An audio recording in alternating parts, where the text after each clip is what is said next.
This Faith and Finance podcast is underwritten in part by Movement Mortgage. Movement provides residential home loans and reverse mortgage options in all 50 states. Founded in 2008 during a major financial crisis, Movement was created to love, value, and serve people and communities. Learn more at faithfi.com/movement. Movement Mortgage, LLC supports equal housing opportunity. NMLS number 39179. For licensing information, visit nmlsconsumeraccess.org.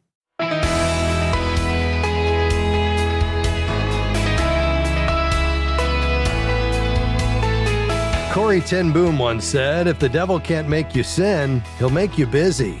Hi, I'm Rob West. When life moves fast, it's easy to make financial decisions on the fly and lose sight of the habits that build long-term faithfulness. But God calls us not to hurried living, but wise stewardship. Today we'll talk about how to stay financially faithful even in a full and demanding season of life. And then it's on to your calls at 800-525-7000. That's 800-525-7000. This is Faith and Finance, biblical wisdom for your financial decisions. Life can feel like a constant sprint. There are deadlines to meet, kids to shuffle, meals to make, emails to answer, errands to run, and responsibilities that never seem to end. For many people, the issue isn't laziness, it's overload. And in seasons like that, financial faithfulness often gets neglected, not because we don't care, but because we're exhausted. We stop paying attention. We spend reactively instead of prayerfully. We put off conversations we need to have. We ignore creeping lifestyle inflation. We delay generosity until things settle down. And before long, the pace of life begins to shape our financial decisions more than the wisdom of God does. That's why busyness can be more spiritually dangerous than it first appears. Because busyness doesn't always oppose faithfulness with rebellion. Sometimes it opposes faithfulness with distraction. Jesus warned us about this in Luke 8 when he described the seed that falls among the thorns. He said it gets choked by the cares and riches and pleasures of life.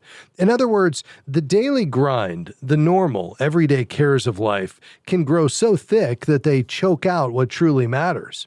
We can spend hours worrying, scrolling, comparing, impulse buying, chasing the next opportunity, or reacting to every headline while neglecting the simple habits that build faithful stewardship, planning, giving, saving, communicating, and trusting God.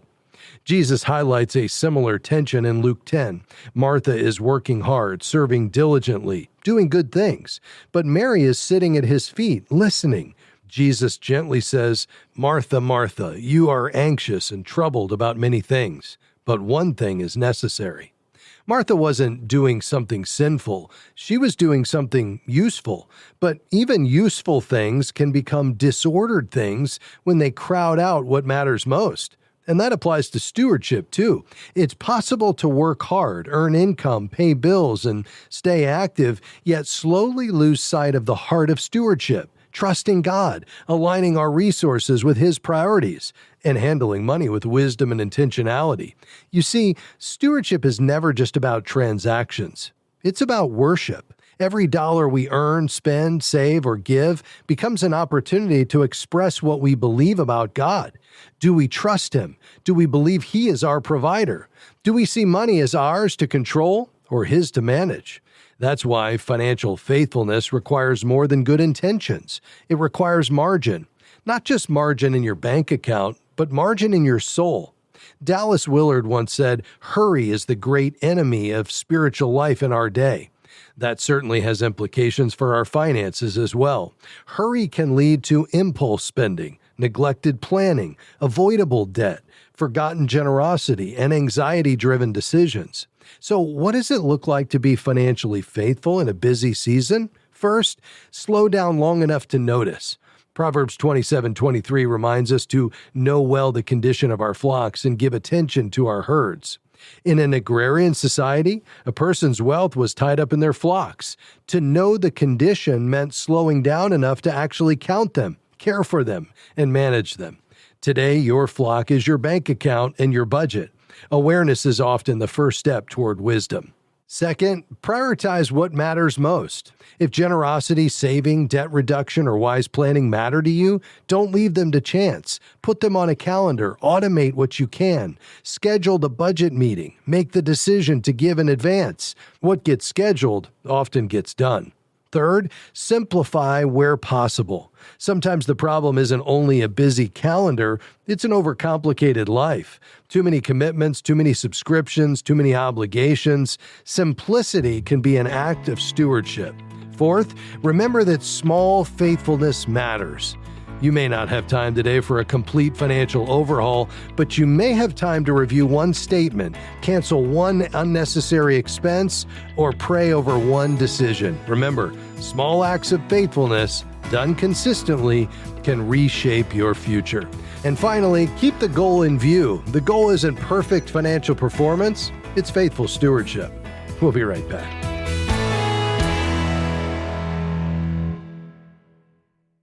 Imagine having biblical financial wisdom delivered to your inbox every week, helping you integrate your faith and financial decisions for the glory of God. At faithfi.com, you can join a community of over 70,000 people who are already receiving our weekly wisdom email, filled with articles, videos, podcasts, and exclusive offers on resources that will deepen your understanding of biblical stewardship. Start your journey today by creating your FaithFi account at faithfi.com. Just click Sign Up.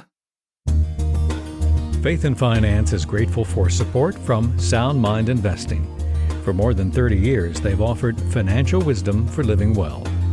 SMI provides step-by-step guidance for do-it-yourself investors, from those just getting started to those getting ready for retirement. More information, including a short video webinar on profit and peace of mind no matter what's happening in the market, is available at soundmindinvesting.org.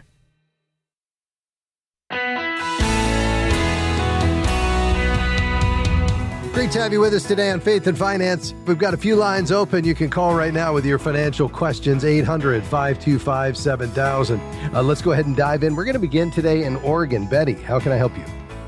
My question is there a formula that one can use to determine, does it make sense to continue to do the conversions, IRAs and Roth conversions? I'm 71 and a half.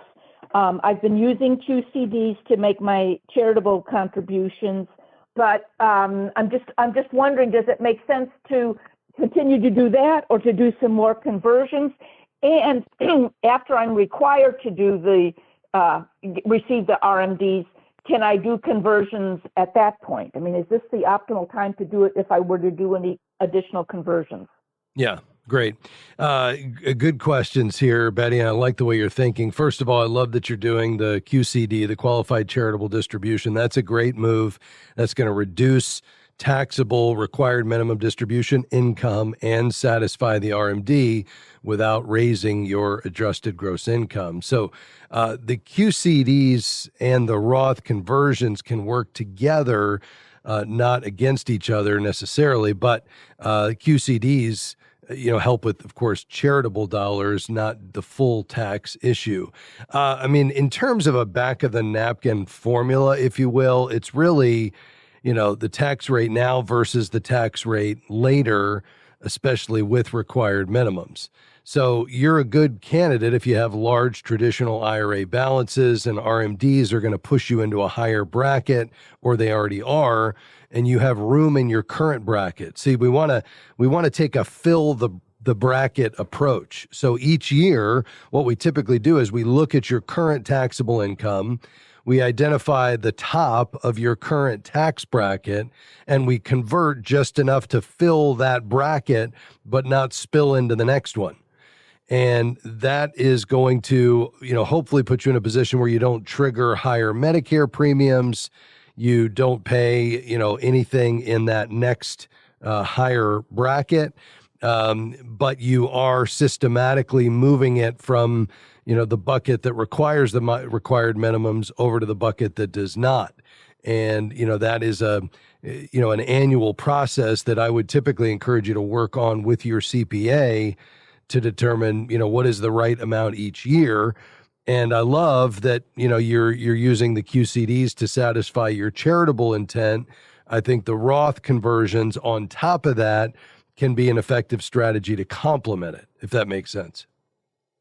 Okay. And so that would be just with my CPA versus you don't know of any, I guess, computer program out there where one can plug in the numbers and say, okay, this makes sense. Because I've done two of them. I've done two conversions, and I thought, well, I don't know.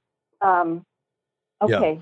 Yeah, there is more sophisticated financial planning software. For instance, if you're a Sound Mind Investing newsletter subscriber, which a lot of our listeners use because they provide mutual fund recommendations and ETF recommendations, and they want to kind of do it themselves, but they want some counsel. And so that's where the Sound Mind Investing newsletter can be helpful. With that subscription comes access to some pretty sophisticated financial planning software that normally would be used by an advisor, but they make it available to consumers. And, you could do that kind of planning, but it gets somewhat complicated. It's kind of like you can do your taxes, but you got to have confidence in using the tools. And I think the same would apply here. So unless, you want to dive in and kind of learn how to navigate that, and I'm not discouraging you, I'm just saying it may quickly become more complicated than you signed up for. I think the better approach is just to say,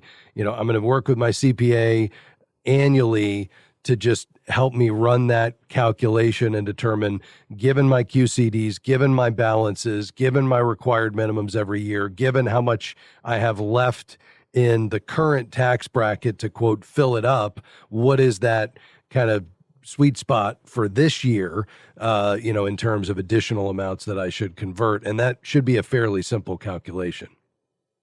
Okay. All right. I'll just do that then. Okay. Thank you. Because we're on the same wavelength regarding that, so I'm thankful for that. Good. So, I'm delighted to hear that. Well, absolutely, Betty. Call anytime if I can assist you further. Lord bless you. Illinois is where Leslie's located. Leslie, how can I help? Hi. My husband and I are setting up a trust. My husband doesn't know anything about my health, so I'd like to put another relative as my medical power of attorney. Is that okay? When I say is that okay, he wouldn't supersede that person, would he? If it's written up as these other people would be my medical powers of attorney? Yeah. So you already know who you want that to be, that the person that would be your medical power of attorney? I asked a cousin, and I have a son. And I have those two. And I asked a cousin if she was willing, and she said yes right away. Yeah. Yeah. I mean, the bottom line is, and I'm not an attorney, so ultimately you're going to need to talk to an attorney about this, the person who will draft this. But yes, you can absolutely name someone other than your husband as your medical POA. The law allows you to choose any competent adult you trust, and that can be a family member, a friend, certainly a cousin, and that person would then make healthcare decisions if you can't speak for yourself. And that authority is separate from any trust or the financial side of things. And so, your wishes are going to take precedence. So the person named in your medical power of attorney will make the decisions, not your husband, even if he's co-trustee or beneficiary. And, to make that clear, the attorney could include language that says the medical power of attorney has final authority over healthcare matters. And that's part of the benefit of, having that in place. Oh, well, thank you. Yeah, okay. I know it's unusual and odd. Yeah. You probably never heard of such a thing, but it's true. You'd be surprised. I've heard of a lot of things, Leslie. But basically, that attorney is gonna draft that for you. They'll probably do like a HIPAA release so that this person can access medical information. I would, at the same time, and the attorney will probably mention this, but I would do a living will so you can make end of life decisions. And then, the attorney will help you review all the documents and how they all work together so there's no confusion. But yeah, that's what you need to do as your next step. I just got some paperwork called the 5 Wishes. Do you think that's a good thing? I'm not familiar with that. Give me a little more context. Oh, it's 5 wishes, I guess. I haven't really studied it, but the things that you would want ultimately if you're no longer able to, ways that you want your family or friends to treat you if you're no longer able to make decisions. Okay. Yeah, it probably is a very good tool. I don't know the details on it, but anything, that is an advance directive or a living will type document that covers, the primary areas of healthcare and your personal preferences, if you become unable to act for yourself, is a good thing. And so, I would probably take that with you, when you meet with the attorney, and they can make sure that you have what you need to cover all of end-of-life decisions and medical directives. Okay, I can do that. All right, Thank very you good. so much. You're welcome. Appreciate your program very much. Thank you, Leslie. Lord bless you. Thanks for being on today. We appreciate you as well. Back with much more after this. Stay with us.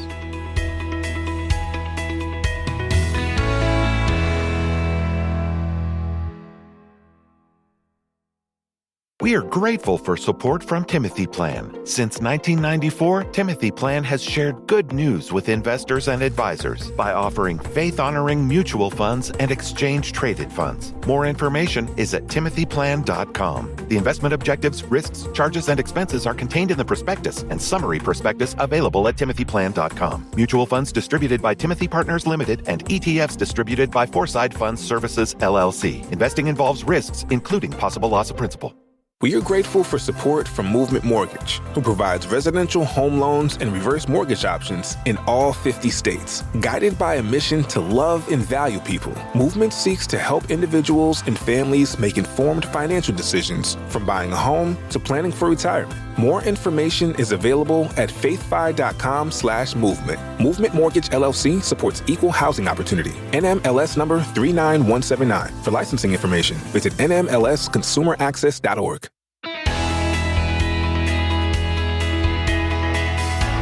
Thanks for joining us today on Faith and Finance, helping you manage God's money God's way. That's what we do here each day. Not because we have all the answers, but we look to God's Word to help inform the decisions we make about money, starting with the understanding that we're stewards. God owns it.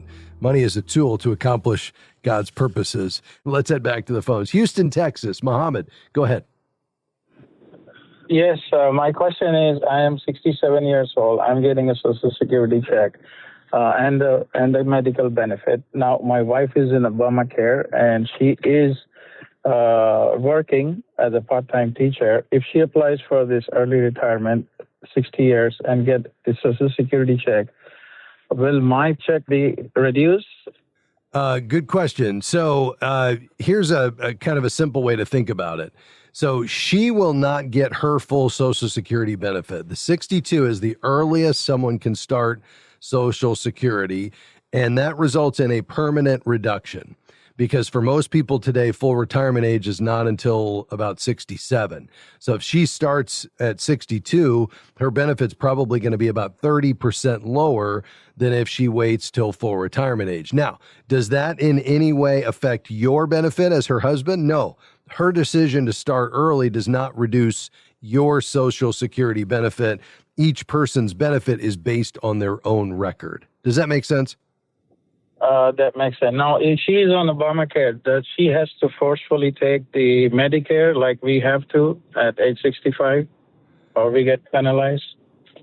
Yes, absolutely. So at 65, she is, unless she's covered by an employer plan, a qualifying employer, then, she is going to need to go ahead and take Medicare at that point, or she will have some penalties if she delays.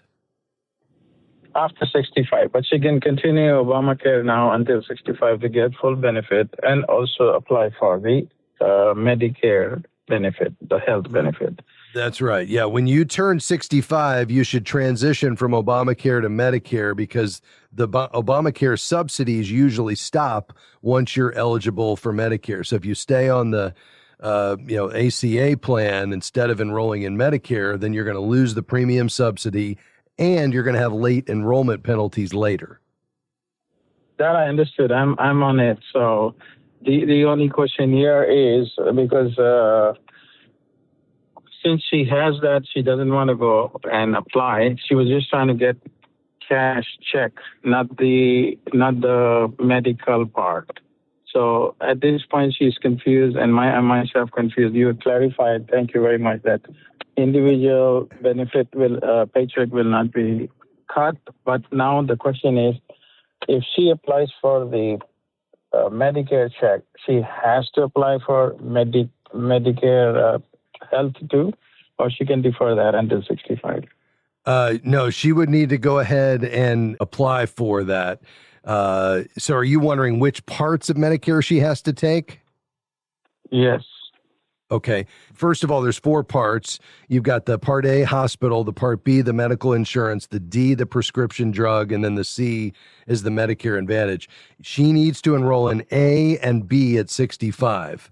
Those are going to be the important ones for her to go ahead and take at that point, so she doesn't have any penalties down the road.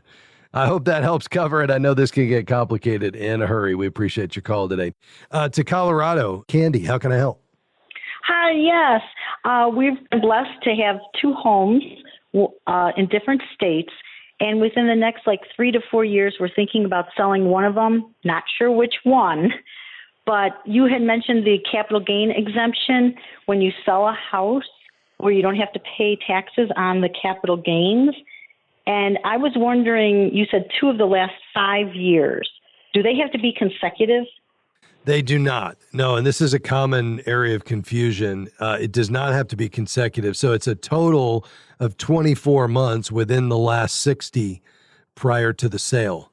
So you have to have owned the home for at least 2 years, lived in it as your primary residence for at least 2 years. But those 2 years can be any 24 months in the 5-year window before the sale. They don't have to be back to back. But you can only do this every 2 years. So if you do it once and you meet the requirement of 2 out of the last 5, not consecutive, then you wouldn't be able to do it again for another 2 years. Okay. Sounds great. So we could flip-flop states where we reside in then, correct? You could, yes, as long as you establish, you're living there as your primary residence, and it has to be for 24 months out of 5 years.